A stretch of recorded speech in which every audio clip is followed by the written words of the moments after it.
On ne se précipite pas dans l'investissement immobilier. Les crédits immobiliers, généralement, on rembourse ça sur du long terme. Donc, ce sont des investissements sur du long terme, surtout quand tu utilises la stratégie buy and hold. C'est-à-dire que tu achètes, tu modernises et tu mets en location. L'entretien du bien te prend beaucoup de temps. Le management du bien et les locataires qui te prennent également beaucoup de temps. Si tu tombes sur un mauvais locataire qui te complique la vie, les tribunaux vont te prendre également beaucoup de temps. Il faut tenir compte de ça. Donc, si tu veux être riche rapidement, je te déconseille l'immobilier. Avec l'immobilier, tu dois être patient. Et si tu veux insister, tu veux absolument investir dans l'immobilier et être riche vite, alors tu es obligé d'implémenter la stratégie fixe and flip. Mais une stratégie très délicate. Il faut être un expert dans la chose. Il faut avoir un bon réseau d'artisans qui ne sont pas malhonnêtes. Tu dois connaître ce que tu fais. Tu dois savoir identifier là où tu veux investir. Voilà, et tu dois être rusé sur le marché. Ce n'est pas évident. Les risques sont très élevés.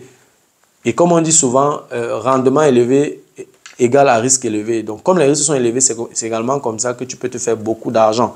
Donc, avant d'implémenter la stratégie fix and flip, vraiment, il faut vraiment avoir les pieds sur terre. Ne te lance pas comme ça. Ne te lance pas aveuglement. Fais-toi accompagner. Contacte les experts. Et puis, voilà, pour éviter certaines erreurs.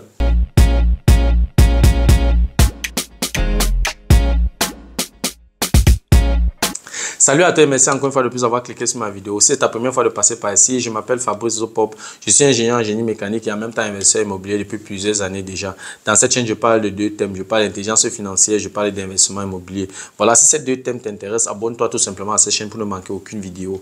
Et si en plus de ça, tu actives la cloche de notification, alors tu recevras de manière automatique une notification lorsqu'une nouvelle vidéo sera publiée. Voilà, si entre-temps tu as des questions, des remarques, des suggestions, des critiques ou alors des propositions d'amélioration, n'hésite pas de m'écrire en commentaire.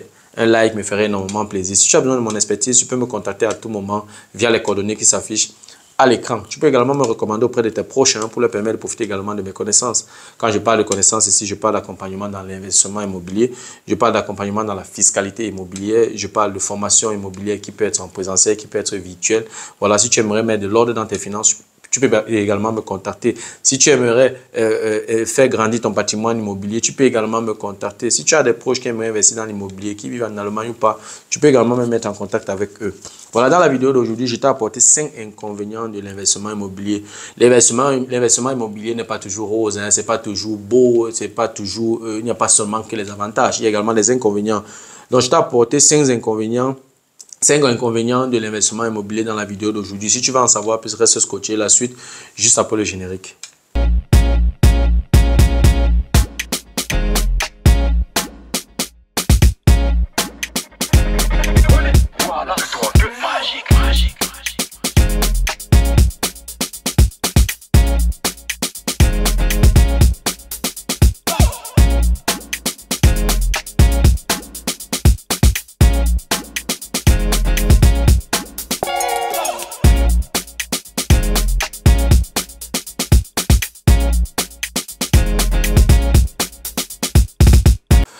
Voilà, comme je l'ai énoncé à l'introduction, je t'ai apporté dans la vidéo d'aujourd'hui 5 inconvénients de l'investissement immobilier. Comme j'ai dit, l'investissement immobilier n'est pas toujours rose. Il y a des difficultés dans l'investissement immobilier. Comme tout investissement, il y a des avantages, il y a des inconvénients. Donc, j'ai apporté 5 inconvénients dans cette vidéo. Voilà, le premier inconvénient de l'investissement immobilier, ce sont les locataires qui reçoivent le social. En fait, ces genres de locataires, pourquoi je considère ça comme un inconvénient? Ce genre de locataires, généralement, ils ne travaillent pas et ils sont constamment à la maison. Ils vivent vraiment dans le bien. Ils te détruisent le bien. Quelqu'un qui ne travaille pas n'utilise pas le bien comme quelqu'un qui sort tous les matins et rentre le soir. Parce qu'il n'a que... En fait, sa maison, ce n'est que peut-être son dortoir. Et rien que le samedi et dimanche où il est à la maison, pour ceux qui sont à la maison le week-end, si c'est que le week-end, il va encore se déplacer et tout, ça veut dire que finalement, il n'utilise pas vraiment le bien. Mais pour quelqu'un qui reçoit le social est constamment dans le bien, il te détruit le bien. Ils ont du temps. Quelqu'un qui a du temps va passer tout son temps à se plaindre. Il va toujours t'appeler, toujours te nuire. Pourtant, toi, tu ne reçois pas le social. Tu as ton boulot, tu as tes activités et tout. Mais il va constamment te nuire. Il y a pour un petit truc, il va toujours t'appeler pour te déranger. Certains bloquent même le loyer qu'ils reçoivent du social et ne versent pas ça chez le bailleur. C'est quand même incroyable. Donc, du coup, ce sont des gens vraiment à éviter. Ce sont des locataires vraiment à éviter. Et ils ne connaissent pas la valeur d'un investissement. Ils ne connaissent pas. Parce que vraiment, si quelqu'un investit dans l'immobilier, il a les locataires et il vit dans le bien de quelqu'un, il ne paye pas le loyer. Vraiment, c'est difficile. Parce que quand tu es un investisseur immobilier, tu connais la valeur de l'investissement. Donc, tu ne peux pas t'amuser dans le bien de quelqu'un. Moi, j'ai vécu 10 ans étant propriétaire et en même temps locataire. Je n'ai jamais manqué un mois de loyer. De toutes les façons, ce n'était même pas, je ne payais pas le loyer avec mes revenus, les revenus de mon boulot. Je payais mon loyer avec mes revenus locatifs. Donc, du coup, si tu as déjà investi, tu connais la valeur de l'investissement, tu ne peux pas t'amuser avec le loyer de ton bailleur. Voilà. Et en plus de ça, ce genre de locataires font trop de bruit et nuisent les voisins. C'est compliqué de vivre avec ce genre de personnes. Et c'est généralement pour cette raison que l'État, n'est-ce pas, les regroupe dans les mêmes bâtiments. C'est pour ça que lorsque tu arrives quand tu fais une visite, lorsque tu vois un bâtiment où tu considères qu'il y a 5, 6, 8 personnes qui reçoivent le loyer sur un immeuble de 12 appartements, la probabilité que les 4 autres reçoivent le social est élevée. Donc, c'est un peu ça. Désolé pour l'interruption, j'organise un workshop sur la fiscalité immobilière le samedi 19 octobre 2024 à Münster. Et la formation aura lieu de 9 h à 18 h. Et pour cette formation, j'ai prévu 2 pauses, une pause de 45 minutes et une pause de 15 minutes. Voilà, dans cette formation, nous allons parcourir les avantages fiscaux, nous allons parcourir les astuces légales et je vais te présenter quelques secrets. Comment faire pour réduire ta charge fiscale. Nous allons parcourir également quelques erreurs à éviter. Il y a beaucoup d'erreurs que tu peux commettre lorsque tu ne t'y connais pas dans la fiscalité immobilière. Tout commence déjà dans le certificat de vente. Il y a des mentions que tu dois faire dans le certificat de vente. Pendant cette formation, je vais te montrer exactement ce que tu dois mentionner dans le certificat de vente pour profiter au maximum des avantages fiscaux. Nous allons également parcourir les paramètres et les calculs. Nous allons faire des calculs ensemble. On va prendre des exemples, on va faire des calculs. Ensuite, je vais te présenter des exemples pratiques. C'est-à-dire à partir de mes consultations, de mes accompagnements et à partir de mes biens immobiliers, moi-même, on va parcourir ces exemples pratiques. Voilà, pour qu'à la fin, tu sois affûté. Parce que l'objectif de cette formation, c'est qu'après cette formation, que tu sois capable de faire ta déclaration d'impôt en utilisant le levier de l'immobilier pour réduire ta charge fiscale de manière considérable. Et je ne te transmets pas ce que j'ai lu, ou bien ce que j'ai regardé, ou bien ce que j'ai entendu. Je te transmets ce que je fais tous les jours. Voilà par exemple mes restitutions fiscales les 2 dernières années.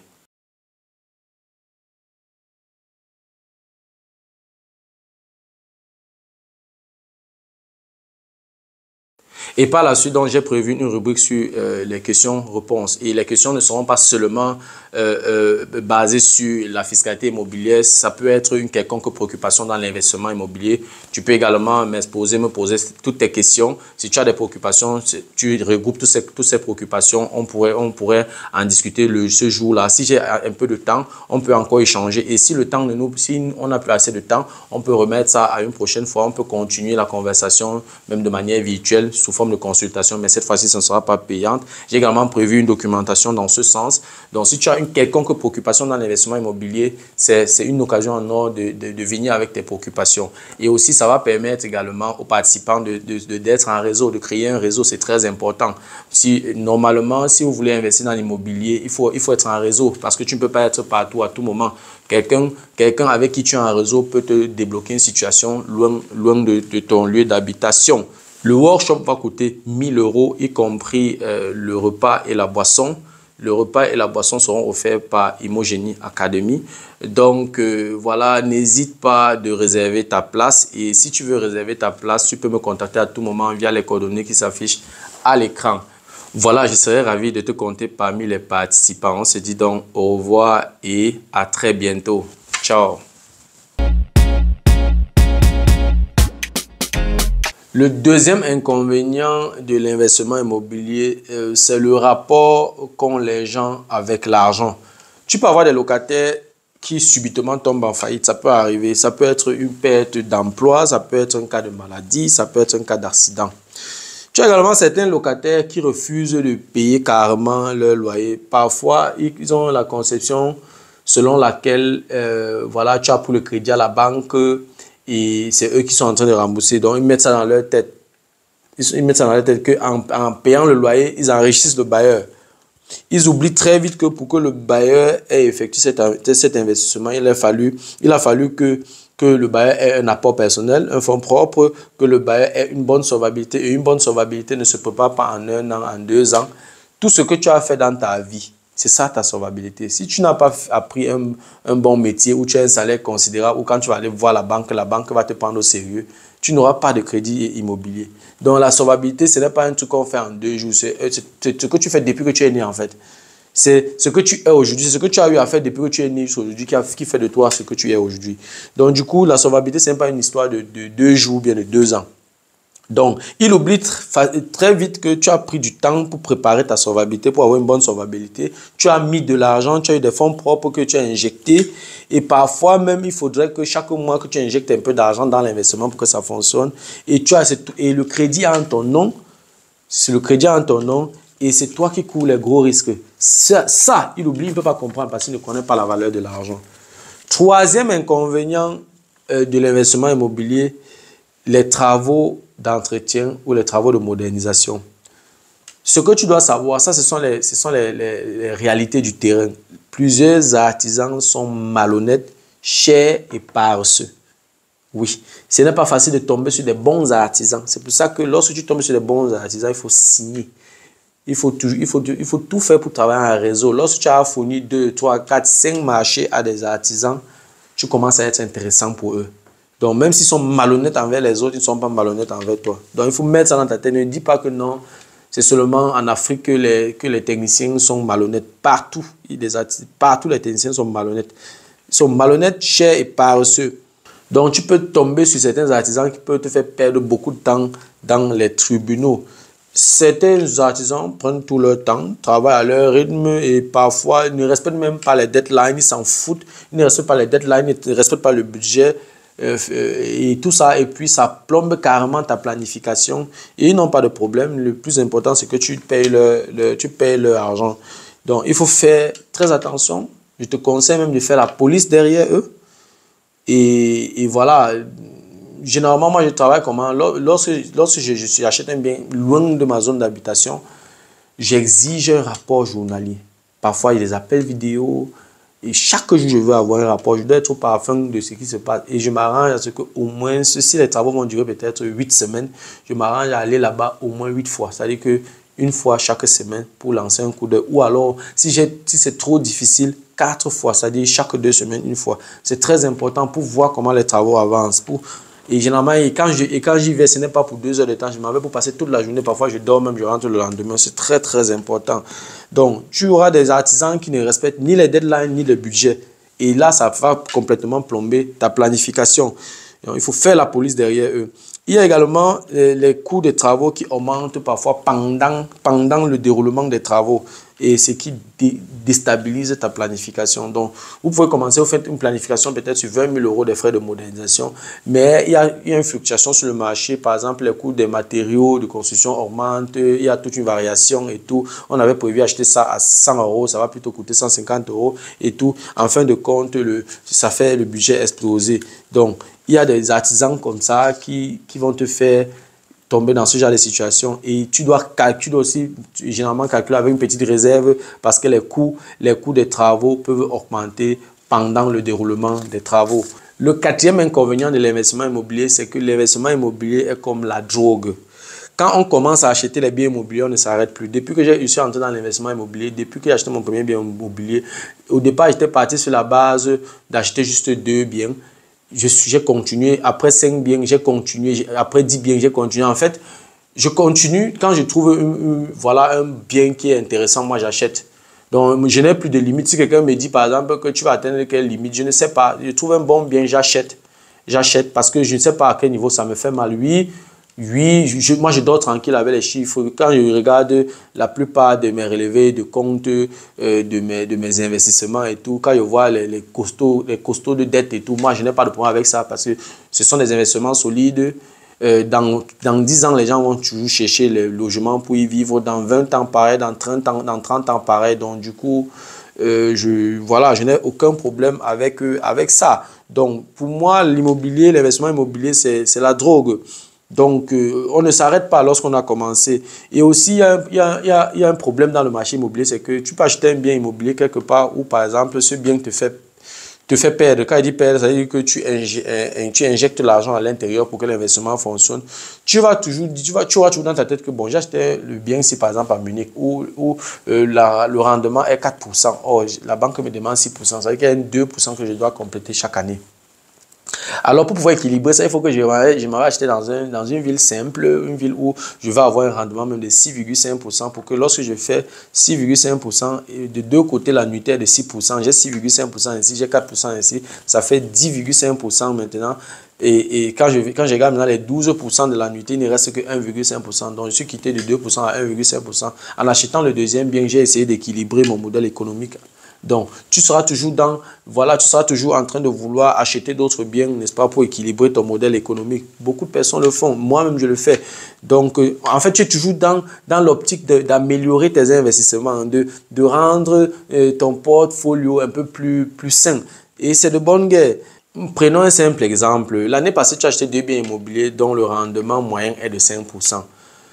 Cette année, tu vas tout faire pour vouloir équilibrer ton modèle économique en achetant 2 biens dont le rendement moyen est de 7%. Si on fait donc la somme de ces rendements et on divise par 4, on va tomber dans ce 6%. Or, l'annuité moyenne est de 6%. Tu vois donc que en achetant les deux autres biens aujourd'hui, tu as équilibré ton modèle économique, si bien que ce que tu reçois comme loyer est exactement égal à ce que tu payes comme mensualité. En fait, c'est ce que tu vas constamment faire.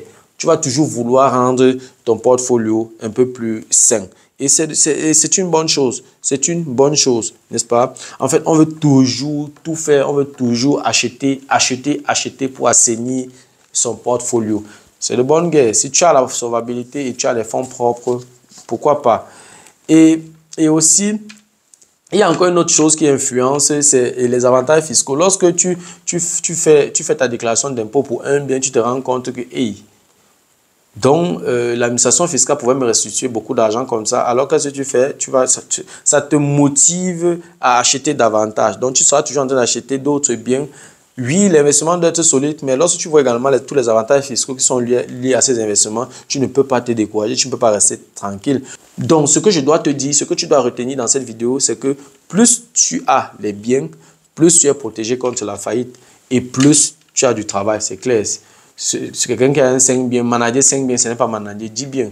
Mais la probabilité pour que tu aies des mauvais locataires dans tous les 10 biens est très très faible. Donc du coup, plus tu achètes des biens, plus tu es protégé contre la faillite. Ça, tu dois retenir. 5e inconvénient de l'investissement immobilier, le temps.